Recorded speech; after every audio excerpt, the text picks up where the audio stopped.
ಪಕ್ಷವನ್ನು ನಾಶ ಮಾಡಿದ್ರು ಹೊಸ ಪಕ್ಷಗಟ್ಟೆ ಮುಖ್ಯಮಂತ್ರಿಯಾಗಿ ಮುಂದುವರಿತಾರ ಅನ್ನೋ ಪ್ರಶ್ನೆ ಜೊತೆಗೆ ಡಿ ಕೆ ಶಿ ಅವರು ತಾವು ಬೆಳೆಸಿದ ಕಾಂಗ್ರೆಸ್ ಅಂದರೆ ಕಾಂಗ್ರೆಸ್ನಲ್ಲಿ ಬೆಳೆದವರು ಕಾಂಗ್ರೆಸ್ಸನ್ನು ಬಿಟ್ಟು ಬಿ ಜೆ ಪಿಗೆ ಹೋಗ್ತಾರ.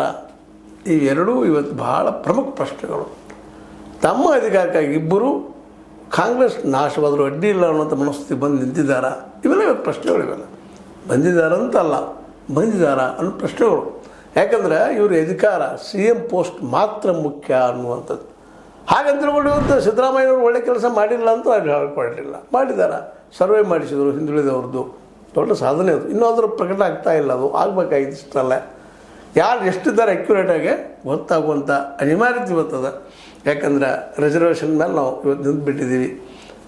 ಅದ್ರ ಜೊತೆಗೆ ಇನ್ನೊಂದೆರಡು ಮಾತುಗಳು ಮಾಡಬೇಕಾಗಿತ್ತು ಸಿದ್ದರಾಮಯ್ಯರು. ಅವ್ರಿಗೆ ಸಾಧ್ಯನೋ ಅದೆಲ್ಲ. ಯಾಕಂದ್ರೆ ಇಲ್ಲಿ ಎಲ್ಲರ ಒಪ್ಪಿಗೆ ಪಡ್ಕೊಂಡು ಮಾಡಬೇಕಾಗ್ತದೆ. ಅದು ಹೇಳಿದ್ದೆ ನಿಮಗೆ. ರೈತರಿಗೆ ಮಾರ್ಕೆಟ್ ಮಾಡಿಕೊಡುವಂಥದ್ದು, ರೈತರಲ್ಲಿ ನೀರಾವರಿ ಮಾಡಿಕೊಡುವಂಥದ್ದು ಈಗಿನ ಮಟ್ಟಿಗೆ ಅಸಾಧ್ಯನೋ ಸಿದ್ದರಾಮಯ್ಯನವ್ರಿಗೆ.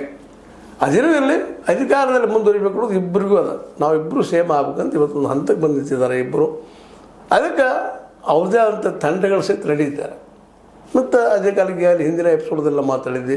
ನಮ್ಮ ಸತೀಶ್ ಅವರಿಗೆ ಆದರೂ ಸಹಿತ 2028 ಒಂದು ಏನಪ್ಪ ಅಂತಂದ್ರೆ ಸಮಯದಲ್ಲಿ ನಾನು ಸೇಮ್ ಆಗಬೇಕು ಅನ್ನುವಂಥ ಹಂಬಲ ಪ್ರಬಲವಾಗ್ಯದ. ಹೀಗಾಗಿ ಇವೆಲ್ಲ ಪ್ರಬಲ ಆಕಾಂಕ್ಷೆಗಳಿಂದಾಗೆ ಇವತ್ತಿನೆಲ್ಲ ಗೊಂದಲಗಳು ನಡೀತಾ ಇದ್ದಾವೆ. ಆದರೆ ಇದ್ರ ಮಧ್ಯದಲ್ಲಿ ಎಲ್ಲರೂ ನೆನ್ಪಿಡ್ಬೇಕಾಗಿದ್ದು ಏನಪ್ಪ ಅಂತಂದ್ರೆ, ಇವತ್ತೇನಾದರೂ ಈ ದೇಶದಲ್ಲ RSS ಪ್ರಣೀತ BJP RSS ನೆಲೆಯಲ್ಲಿ ಬೆಳೆದಂಥದ್ದು ಆ BJPಯನ್ನು ಇವತ್ತೇನಾದರೂ ವಿರೋಧಿಸುವಂಥ, ಅದರಲ್ಲೂ RSSನ ವಿರೋಧಿಸುವಂಥ